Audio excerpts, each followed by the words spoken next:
In episode 137 for September 7th, 2020, a federal appeals court finds the NSA's bulk collection of phone data was unlawful. New research shows that browsing histories are unique enough to reliably identify users, and my personal story about a car accident and the privacy of your public records. I've been so impressed with the innovative, privacy-focused products that our sponsor Silent Pocket has been releasing over the last several weeks. One of these products is their new multi-shield Faraday laptop dry bag, which offers laptops up to the latest 16-inch MacBook Pro complete protection from the elements and all signals to and from your laptop. This bag protects your laptop from everything, including Bluetooth location tracking, remote hacking, and anything else the weather can throw at your laptop. Get yours today at silentpocket.com, and don't forget to take 15% off your order by using discount code SHAREDSECURITY. You're probably aware that social engineering attacks like the recent high-profile account takeovers on Twitter are costing businesses millions of dollars in direct financial losses, lost productivity, and business disruption. But what can you do about it? Well, it starts with making sure your staff are aware of how they can be targeted and exploited. That's why we're excited to announce ClickArmor's new gamified social engineering module called Fakes and Frauds. Unlike traditional training, where employees watch the same video every year and they really don't learn much, ClickArmor's game-based training offers learning quizzes, puzzles, and fun exercises that really grab people's attention and get them thinking about real-life threats that they will face in the future. Gamified learning that is visually dynamic and animated is proving to be 80% more engaging, so employees are therefore more motivated to learn defensive skills. When you can show that employees are actually learning, you get a much better return on security awareness training investment. So visit us at clickarmor.ca today to access your free trial of Fakes and Frauds gamified social engineering defense course. The big news this past week was that a federal appeals court ruled that the NSA's bulk collection of U.S. citizens' phone records, which ended in 2015, was against the law. The ruling stated that the NSA collected massive amounts of phone records well beyond the scope of what Congress originally allowed, and that the program may have also violated the U.S. Constitution. This is actually a very significant development, especially for Edward Snowden, who in 2013 revealed leaked documents showing a surveillance campaign by the NSA that was harvesting massive amounts of personal data of US citizens in the name of preventing terrorist attacks. Snowden tweeted last Wednesday that, quote, 7 years ago, as the news declared I was being charged as a criminal for speaking the truth, I never imagined that I would live to see our courts condemn the NSA's activities as unlawful and in the same ruling credit me for exposing them. And yet, that day has arrived. Now, even if you disagree with what Snowden did,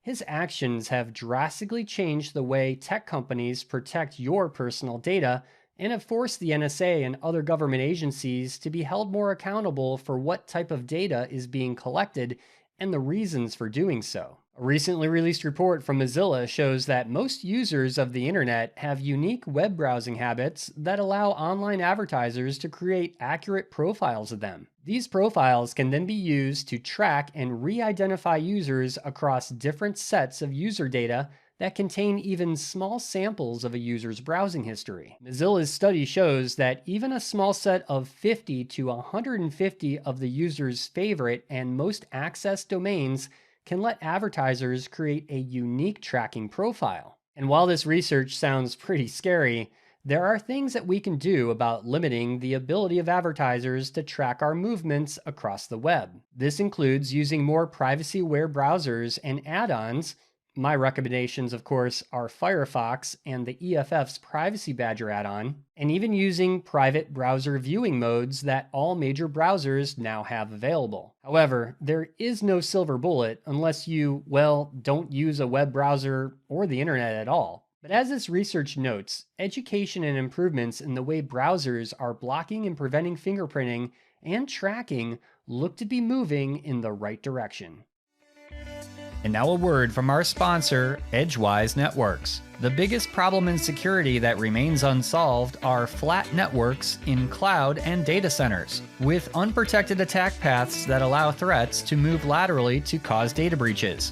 But microsegmentation using network addresses is complicated and takes too much time. But there's a better approach: Edgewise Zero Trust Auto Segmentation. Edgewise is impossibly simple microsegmentation, delivering results immediately with a security outcome that's provable. At the core of Edgewise Auto Segmentation is Zero Trust Identity, which allows workloads to communicate only after their software identity has been verified. Malicious or unimproved software is no longer allowed to communicate. Identity-based protection provides more coverage with fewer policies to make Edgewise simple to deploy and manage. No changes to the application or network are required. One solution protects virtual machines and containers in the cloud and on-premises. To stop lateral threat movement and prevent breaches, visit edgewise.net for a demo and to see results within minutes. I want to slightly depart from traditional privacy news this week to share my story about a recent situation that I'm going through after one of my family members was involved in a minor car accident. First of all, everyone is fine and there were no injuries, and the accident itself was the fault of the other driver that rear-ended our car when we were turning off of a freeway exit ramp. The driver that hit our car thought that we were turning when in fact we were waiting for oncoming traffic to pass. The good news is that there was only minor damage to our car, and we have a police report to back up that claim. But the bad news is that we're now being solicited by chiropractors and personal injury attorneys through text messages and snail mail. And I'm not just talking about a few messages.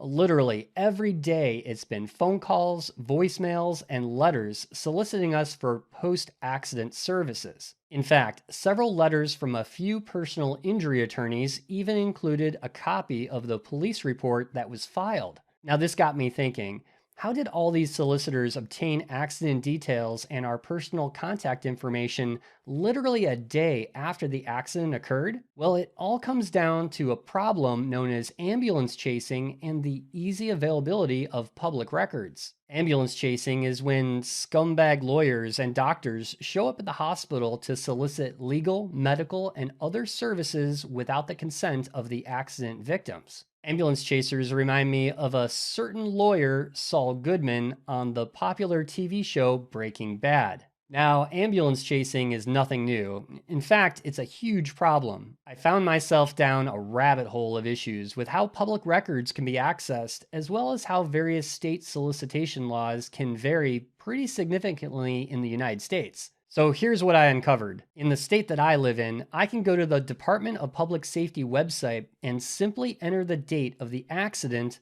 the county, law enforcement agency, and pull up all the crash records I want. These crash reports have names, addresses, date of birth, and all kinds of details about the accident, including injuries.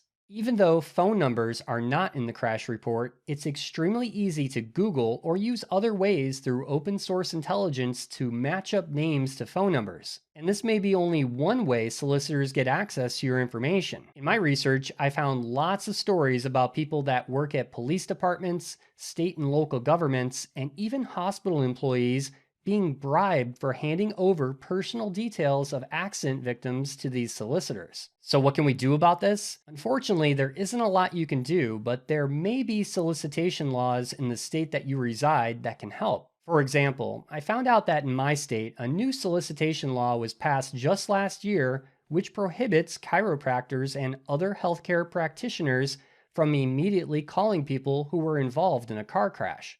Surprisingly, there is no law in my state that prevents solicitors from contacting you at all after a crash. In fact, even with the recent law that was passed in my state, solicitors can still contact you through physical mail immediately after an accident. But there are some good things that some states are doing. For example, in Florida, car accident reports are only public records 60 days after the date of a crash, and only prior to that, access to reports are extremely limited.